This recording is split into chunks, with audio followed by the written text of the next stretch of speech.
Assalamu alaikum class 3. Hope you will be fine at home. Today we are going to start the reading of our next pages of unit number 2, animals and plants. First of all, you have to mention the day and date at the top of the page. Today is Tuesday and the date is 16, 3 and 21. Animals and plants. अब हमने देखा था कि animals और plant जो हैं वो living things हैं। हमने इस यूनिट में पहले ये पढ़ लिया है कि लिविंग थिंग्स को जो है वो ज़िंदा रहने के लिए क्या क्या चाहिए होता है बच्चों।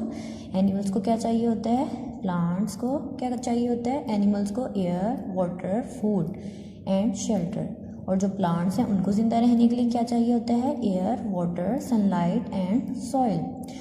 और हमने ये भी देखा था कि जो लिविंग थिंग्स हैं वो मूव करती हैं और ग्रो करती हैं, रिस्पॉन्ड करती हैं एंड रिप्रोड्यूस करती हैं। तो हमने पहले जो है वो उनकी मूवमेंट भी देख ली है, ग्रोथ भी उनकी देख ली है, ठीक है।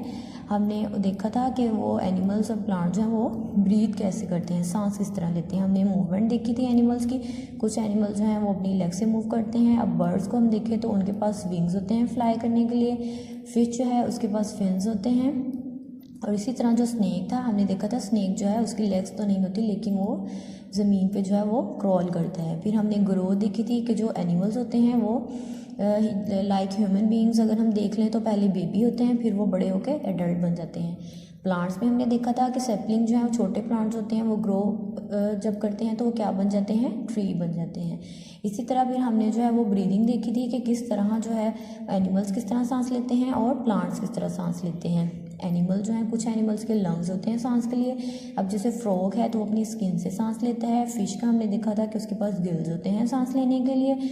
अब इंसेक्ट का हमने देखा था कि उनकी बॉडी पे कुछ एयर होल्स होते हैं जिनको हम स्पाइरिकल्स कहते हैं, तो वो वहाँ से सांस लेते हैं। और प्लांट्स का हमने देखा था, प्लांट जो है वो अपने स्टोमेटा के ज़रिए से सांस लेते हैं। स्टोमेटा उनके टिनी होल्स होते हैं, वो उनके लीफ के नीचे वाली तरफ उनकी आउटर साइड पे होते हैं, तो वो वहाँ से सांस लेते हैं। हमने जो है ये भी देखा था कि प्लांट्स और एनिमल जो हैं वो अपना फूड किस तरह लेते हैं। तो प्लांट्स जो हैं वो अपना फूड खुद बनाते हैं ना, किस प्रोसेस से बनाते हैं, हाँ जी, फोटोसिंथेसिस से। तो अपना फूड फोटोसिंथेसिस से बनाते हैं। और जो एनिमल्स हैं वो प्लांट से अपना फूड लेते हैं या फिर वो अदर एनिमल्स को, दूसरे जानवरों को खाते हैं। तो आज जो है वो हम इसका फोर्थ वाला फीचर देखेंगे कि एनिमल्स में और प्लांट्स में रिप्रोडक्शन कैसे होती है। तो बच्चों आपको मैंने यूनिट नंबर 1 में भी बताया था रिप्रोडक्शन क्या होता है जी, अपने जैसे नए और जानदार पैदा करना। तो जो एनिमल्स होते हैं वो अपने जैसे नए और जानदार किस तरह पैदा करते हैं, हम आज वो देखेंगे। Animals reproduce by giving birth to young ones और बाय लेइंग एग्स। तो जो जानवर होते हैं कुछ ऐसे होते हैं वो बच्चे देते हैं और कुछ अंडे देते हैं। अब हम देखेंगे वो कौन से जानवर हैं जो अंडे देते हैं और कौन से बच्चे देते हैं। इस तरह वो रिप्रोड्यूस करते हैं। Bird, snake and fish lay eggs. तो जो परिंदे होते हैं, सांप होते हैं और जो मछली होती हैं ये अंडे देती हैं। Some animals such as goat, lion and cow give birth to young ones. तो जो गोट होती है, लाइन और काऊ होते हैं, ये क्या करती हैं, ये बच्चे पैदा करते हैं, इनके बच्चे होते हैं, ये अपने यंग वंस को बर्थ देते हैं। Human beings to birth to young ones. अब जो इंसान होते हैं वो भी अपने यंग वंस को बर्थ देते हैं। मोस्ट प्लांट्स, अब हम देखेंगे कि प्लांट्स जो हैं उनमें भी क्या रिप्रोडक्शन होती है, प्लांट्स जो हैं वो किस तरह ग्रो करते हैं। तो आपने देखा होगा जब भी हम प्लांट लगाते हैं घर में तो क्या करते हैं, हम सीड को सो करते हैं ना, जो बीज होते हैं हम वो मिट्टी के अंदर जो है वो दबा देते हैं, सो कर देते हैं, तो वहाँ से फिर क्या होता है, प्लांट निकल आता है। Most plant reproduce through seeds. तो ज़्यादातर जो पौधे होते हैं वो बीज से उगते हैं। Some plants such as the rose grow from their stem. लेकिन कुछ प्लांट्स ऐसे होते हैं वो स्टेम से ग्रो करते हैं, जैसे रोज़ है तो वो अपनी स्टेम से ग्रो करता है, स्टेम से उगता है। हम जो है वो उसकी स्टेम को जो है वो लगा देते हैं सॉइल में, वहाँ से फिर एक नया प्लांट ग्रोस का बन जाता है।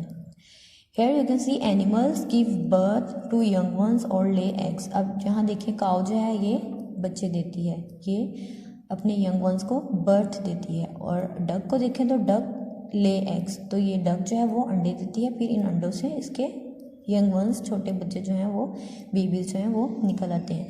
Plants reproduce through seeds. अब जो प्लांट्स हैं वो किससे ग्रो करते हैं, सीड से।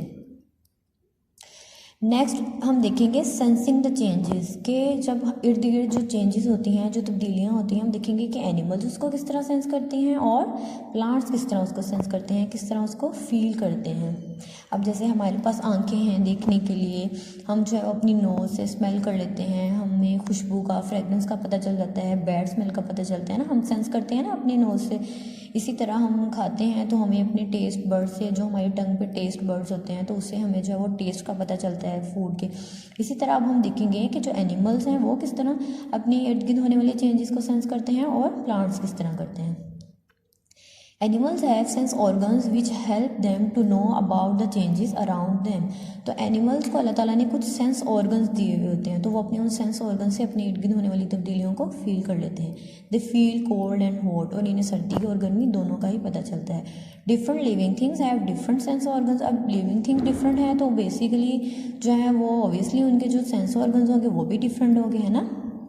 The sense organs also help them to sense danger and find food. अब ये जो सेंस ऑर्गन्स होते हैं ना इनके एनिमल्स के, वो उनको सेंस करवाते हैं, अगर कोई ख़तरा है, कोई डेंजर है तो वो उसको सेंस कर लेते हैं। फूड अगर जो है वो अपने फूड को पाने के लिए, अपने फूड की तलाश में अपने फूड को सेंस कर लेते हैं कि यहाँ पे फूड है या नहीं। Here you can see cockroach and butterfly have antenna to feel. अब बटरफ्लाई और जो कॉकरोच होता है इसको अल्लाह ताला ने एंटीना दिया होता है। ये देखें यहाँ पे इनके ना हेड पे लगा होता है एंटीना, तो ये अपने इस एंटीना से जो है वो सेंस करते हैं अपने सराउंडिंग में होने वाली चेंजेस को, ठीक है, और अपने फूड को ये फील कर लेते हैं कि यहाँ पे फूड है। Rabbits have very long ears. They can move their ears to hear sounds from any direction and thus sense danger. अब जो रैबिट होते हैं इनको अल्लाह ताला ने लॉन्ग ईयर्स दिए होते हैं, लंबे इनके कान होते हैं, तो ये अपने कानों से जो है वो अपने इर्द गिर्द के साउंड को, आवाज़ को ये सुन लेते हैं, और अगर कोई डेंजर है, कोई ख़तरा है तो ये उसको भी सेंस कर लेते हैं। Their ears also give off body heat and keep them cool. अब जो बॉडी की हीट है वो भी इनके कानों से रिलीज़ होती है, इस तरह ये अपने बॉडी को कूल डाउन कर लेते हैं अपनी बॉडी की हीट को रिलीज़ करके। Here is a page number 18। अब हम देखेंगे कि प्लांट जो हैं वो किस तरह सेंस करते हैं, क्या वो सेंस करते हैं या नहीं। Plant don't have sense organs. अब प्लांट जो है इनके सेंस ऑर्गन तो नहीं होते, लेकिन हमने देखा था कि जब मूवमेंट में हमने ये देखा था कि प्लांट जो हैं वो मूव तो नहीं करते लेकिन वो अपनी मूवमेंट शो करते हैं। तो इसी तरह अब इनके सेंस ऑर्गन्स तो नहीं होते लेकिन ये रिस्पॉन्ड करेंगे, ये अपने इर्द गिर्द होने वाली चेंजेस को रिस्पॉन्ड करेंगे। But they respond to the changes in their surroundings. तो अपने इर्द गिर्द होने वाली चेंजेस को ये रिस्पॉन्ड ज़रूर करते हैं। For example a sunflower faces the sun during the day. अब देखिए दिन के टाइम सूरज होता है ना, तो जो सनफ्लावर होता है वो सन को फेस करता है, जिस तरफ को सन होता है उस तरफ को वो मूव कर जाता है। Dogs have well developed sense of smell. अब जो डॉग होते हैं इनको ये जो है बहुत वेल डेवलप्ड इनकी सेंस होती है स्मेल करने के लिए, तो ये चीज़ों को जो है ना वो बहुत अच्छे तरीके से स्मेल कर लेते हैं। सनफ्लावर टर्न्स टूवर्ड द सन। अब जिस तरफ को सन होता है उस तरफ को सनफ्लावर मूव कर जाता है। अब नेक्स्ट है एक्सक्रीशन। एक्सक्रीशन होता है इखराज। बॉडी में जो वेस्ट प्रोडक्ट होता है जिसकी हमें ज़रूरत नहीं होती उसका बॉडी से निकल जाना बहुत ज़रूरी होता है, तो वो जिस प्रोसेस से, जिस अमल से वो हमारी बॉडी से निकलता है उस प्रोसेस को हम कहते हैं excretion. All living things have to get rid of the waste form in the body. अब जितनी भी लिविंग थिंग्स हैं वो अपनी बॉडी से इस वेस्ट को जो है वो रिमूव कर देती हैं, एलिमिनेट कर देती हैं, रिलीज़ कर देती हैं। The process of getting rid of waste from the body is called excretion. अब वो वाला प्रोसेस जिससे हम अपनी बॉडी के वेस्ट को अपनी बॉडी से जो है वो निकाल देते हैं, एलिमिनेट कर देते हैं, उसको हम कहते हैं एक्सक्रीशन। ठीक है बच्चों, एक्सक्रीशन की समझ आ गई कि बॉडी में से जो वेस्ट होता है वो हमारी बॉडी से जो है वो निकल जाता है, उस प्रोसेस को हम एक्सक्रीशन कहते हैं। अब जैसे गर्मियों में हमें बहुत गर्मी लग रही होती है ना, तो स्वेटिंग हो रही होती है बॉडी से, तो स्किन से हमारा जो वाटर जो है वो रिमूव होता है। इसी तरह यूरिन जो है वो हमारी बॉडी से रिमूव होता है। जो एक्स्ट्रा फूड होता है जिसकी हमें बॉडी में ज़रूरत नहीं होती वो in the form of stool जो है हमारी बॉडी से रिमूव हो जाता है। Most of the animals have organs such as lungs, kidneys and skin which help them to get rid of the waste. अब जैसे अब बॉडी में जो है वो एनिमल्स की बॉडी में अल्लाह ताला ने कुछ ऑर्गन्स बनाए हैं, वो हमारी बॉडी से वेस्ट को रिमूव कर देते हैं। उनमें लंग्स आ जाती हैं, किडनीज और स्किन। अब देखिए लंग्स से क्या होता है, अब हम जो है जब सांस लेते हैं तो एयर में हम कौन सी गैस जो है वो रिलीज़ करते हैं, कार्बन डाइऑक्साइड। ये भी पढ़ा था ना हमने कि हम कार्बन डाइऑक्साइड जो है वो निकालते हैं और ऑक्सीजन जो है वो एयर से लेते हैं सांस लेने के लिए। तो ये लंग्स करते हैं, लंग्स थ्रू लंग्स जो है वो हम कार्बन डाइऑक्साइड हमें नहीं चाहिए होती ना, तो वो हम एयर में रिलीज़ कर देते हैं और एयर से ऑक्सीजन ले लेते हैं। किडनीज जो है इनसे हम यूरिन जो है वो अपनी बॉडी से रिमूव करते हैं। Plants get rid of the waste through stomata on the leaves. अब प्लांट्स में तो स्टोमेटा थे ना गैसेस के एक्सचेंज के लिए, तो स्टोमेटा से ही इनका जो जैसे अब इनको ऑक्सीजन बनती है ना, ऑक्सीजन तो इनके कहाँ से निकलती है, स्टोमेटा से रिमूव हो जाती है। तो स्टोमेटा ऑर्गन है प्लांट्स का अपने ऑक्सीजन को रिमूव करने के लिए, और इन्हीं स्टोमेटा से एयर में से जो कार्बन डाइऑक्साइड होती है वो इनको मिल जाती है फूड बनाने में। Next is interdependence of plants and animals. अब हम देखेंगे कि जो प्लांट्स और एनिमल्स हैं वो किस तरह एक दूसरे पे डिपेंड करते हैं।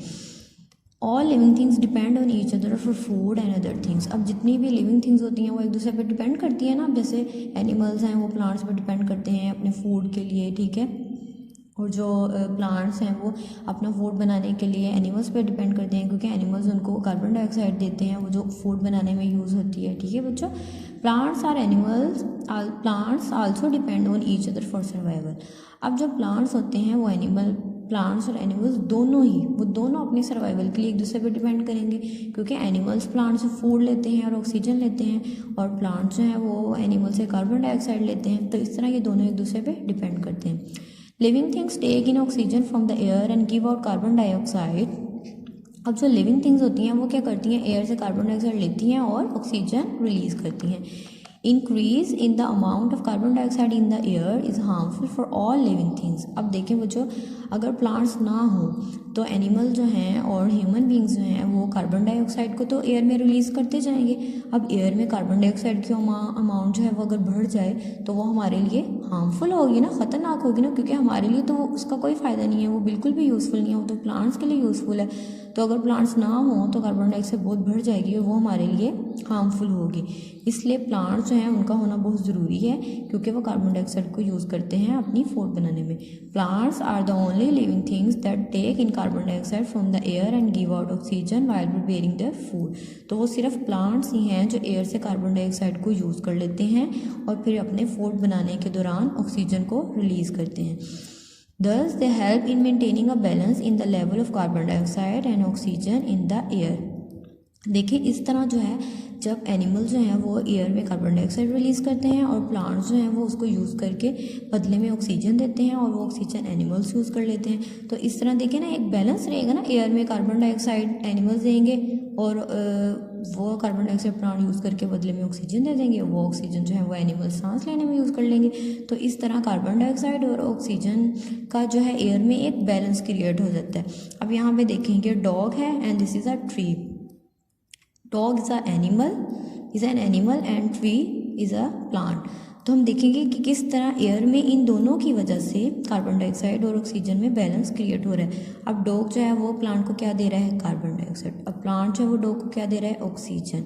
तो इस तरह इन दोनों गैसेस का जो एक्सचेंज है वो एयर में इन दोनों गैसेस में एक बैलेंस क्रिएट कर देते हैं। ठीक है बच्चों, अब आप खुद इन पेज नंबर 17 और 18 की रीडिंग खुद से एक दफ़ा कर लेंगे, ठीक है।